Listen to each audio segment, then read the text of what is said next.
Hello दोस्तों, exam बेथनीस में आपका बहुत बहुत स्वागत है। हम इतिहास हिस्ट्री को पढ़ेंगे। इसमें पूरा डिटेल होगा। ये वीडियो जो बना रहे हैं यूपी ट्रिपल एससी पेट के लिए बहुत ही उपयोगी होगा और अदर एग्ज़ाम के लिए भी उपयोगी होगा। आप सब देख सकते हैं, ये पार्ट 1 है। धीरे धीरे आगे हम और भी पार्ट वीडियो बनाकर डालेंगे। आइए हम देखते हैं इतिहास के बारे में। इतिहास, ये हमारा चैप्टर पहला है इतिहास। हम देखते हैं इतिहास क्या होता है। अतीत का अध्ययन इतिहास कहलाता है। क्या? अतीत। अतीत जैसे कोई चीज़ बीता हुआ चीज़ है। इतिहास के जनक कौन हैं? ये क्वेश्चन काफ़ी बार एग्जाम में पूछा गया है। तो हम जानते हैं कि इसमें लिखा गया है हेरोडोटस। ये कौन है? इतिहास के जनक हैं। अब देखिए, इतिहास जो है मूल रूप से ये 3 भागों में बांटा गया है। देखिए, सबसे पहले ये जो हमारी लाइन है, हमें इसमें अच्छी समझ होनी चाहिए कि हम इसका जो प्रयोग करेंगे ये क्या है, कैसे है। देखिए, सर्वप्रथम इतिहास जो है 3 भागों में बांटा गया है। किसमें? ये जो प्रथम है प्रागैतिहासिक, सेकंड क्या है आद्य ऐतिहासिक, थर्ड क्या है ऐतिहासिक काल। अब देखिए इसमें क्या है, ये बहुत ही महत्वपूर्ण है। देखिए, प्रागैतिहासिक में क्या क्या दिया गया है। इसमें हम पूरा पाषाण काल पढ़ेंगे, मध्य पाषाण काल पढ़ेंगे, नव पाषाण काल पढ़ेंगे, ताम्र पाषाण काल पढ़ेंगे। और इसमें हम क्या पढ़ेंगे? आद्य ऐतिहासिक में सिंधु सभ्यता के बारे में पढ़ेंगे, कांसा के बारे में पढ़ेंगे, हड़प्पा के बारे में पढ़ेंगे। और देखिए क्या है ऐतिहासिक के बारे में, क्या है प्राचीन काल के बारे में पढ़ेंगे, मध्यकाल के बारे में, आधुनिक काल के बारे में पढ़ेंगे, और नेहरू काल के बारे में पढ़ेंगे, और विश्व के बारे में जानेंगे। प्राग ऐतिहासिक में था, उसमें न लिखा गया था न उसे पढ़ा जा सकता था।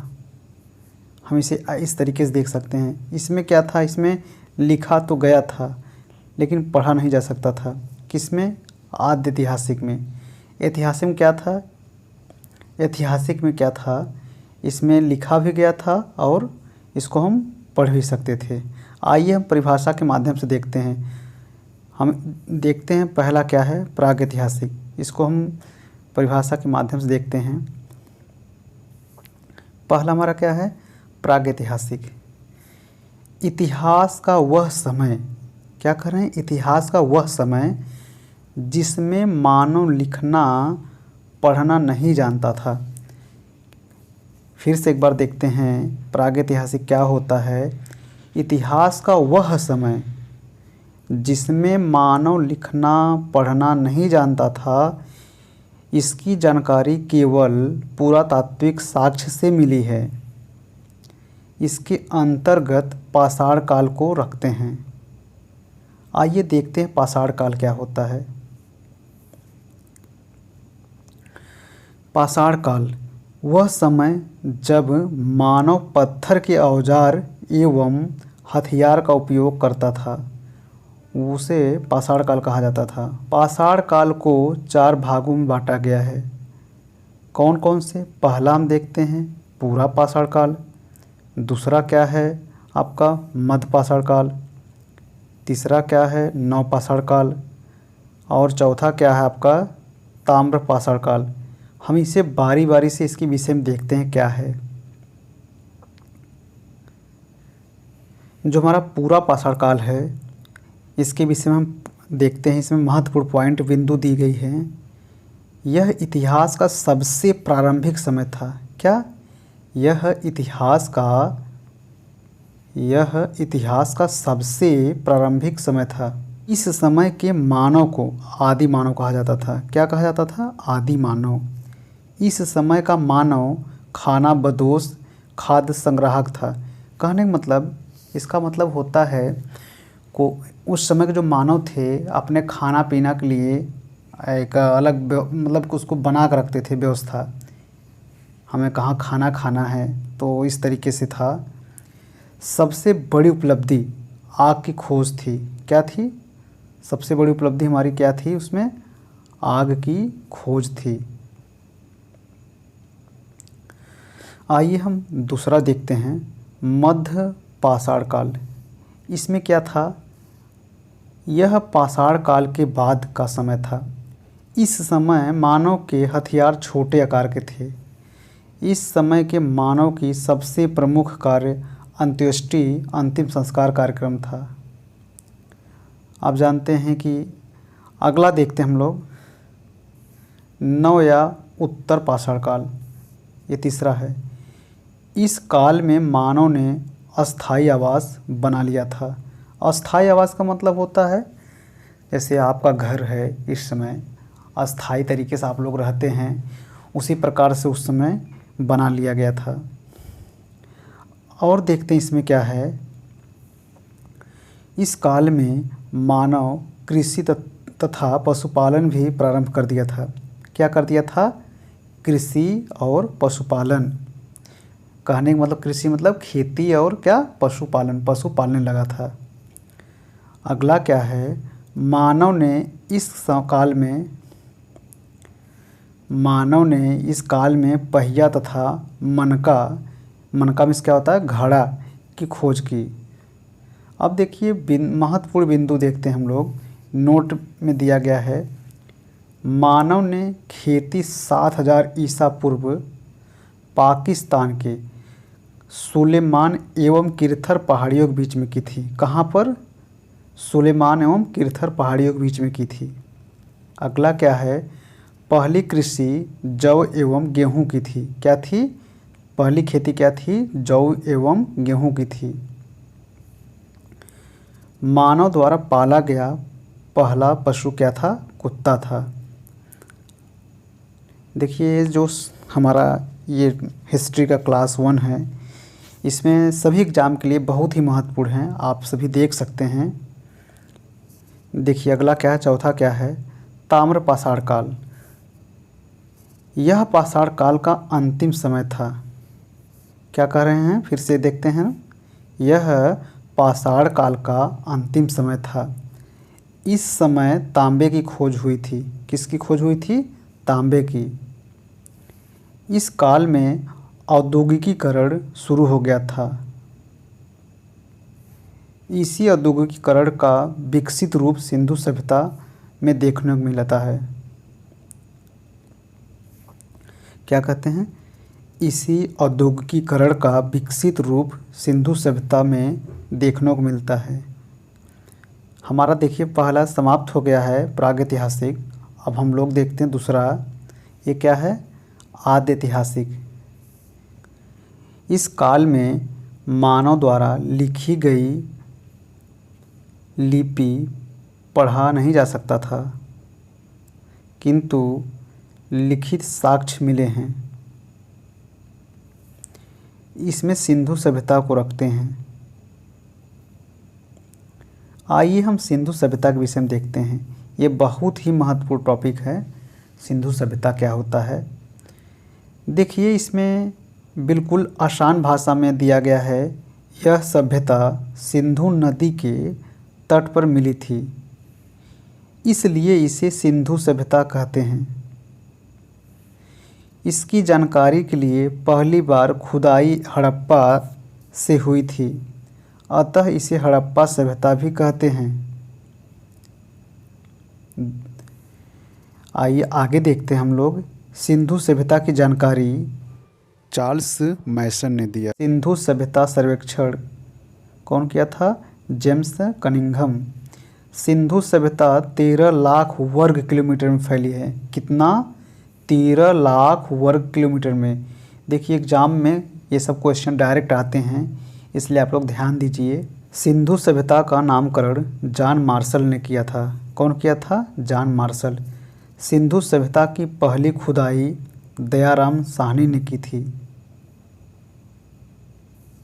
सिंधु सभ्यता का आकार त्रिभुजाकार है। कौन सा है, त्रिभुजाकार। सिंधु सभ्यता विश्व की सबसे पहली शहरी सभ्यता थी। इसका विकास 2500 ईसा पूर्व से 1750 ईसा पूर्व तक हुआ। आइए हम देखते हैं डायग्राम के माध्यम से समझते हैं। मान लीजिए पृथ्वी है, इसको दो भागों में हम बांट देते हैं। ऊपर को होता है उत्तरी गोलार्ध, नीचे होता है दक्षिणी गोलार्ध। तो इसी प्रकार से हमारा जो साइड में है ये लाइन, ये ऊपर क्या है उत्तरी, ये दक्षिणी, कहने मतलब ये ऊपर उत्तर पड़ता है, ये दक्षिण। इधर क्या आपका है पूरब, इस तरफ पश्चिम। अब हम देखते हैं क्लियर, ये अपना ये इधर उत्तर पड़ता है, ये दक्षिण पड़ता है, ये पूरब, ये पश्चिम। अब ध्यान से देखिए इसे, उत्तर दिशा में, उत्तर दिशा में क्या है, आप जम्मू कश्मीर देख रहे हैं, ये किधर है उत्तर दिशा में। आप दक्षिण भारत देख रहे हैं, जैसे तमिलनाडु हो गया, और जो हमारा जो भी पीछे राज्य है, बेंगलुरु हो गया, कर्नाटक, बेंगलुरु, ये सब हमारे दक्षिण दिशा में है। और पूरब में हमारा जो पूर्वोत्तर राज्य है, जैसे असम, मेघालय, त्रिपुरा, नागालैंड जो है, ये हमारा क्या किधर है, ये पूरब में है। और पश्चिम हमारा क्या है गुजरात हो गया। तो इस प्रकार से हम लोग देखते हैं। देखिए उत्तर में क्या है, मांडा है, क्या है मांडा। मांडा किस नदी के किनारे है, चिनाब नदी के। अब देखिए नीचे क्या है, दैमाबाद है, क्या दैमाबाद, ये किस नदी के किनारे है, प्रवरा नदी के। पूरब में आलमगीरपुर, किस नदी के किनारे, हिंडन नदी के किनारे हैं। पश्चिम में क्या है, सूतकांगेडोर, क्या है सूतकांगेडोर, किस नदी के किनारे है, दास्क नदी। तो इस प्रकार से आप इसे याद कर लीजिए। उत्तर में हमारा मांडा पड़ता है,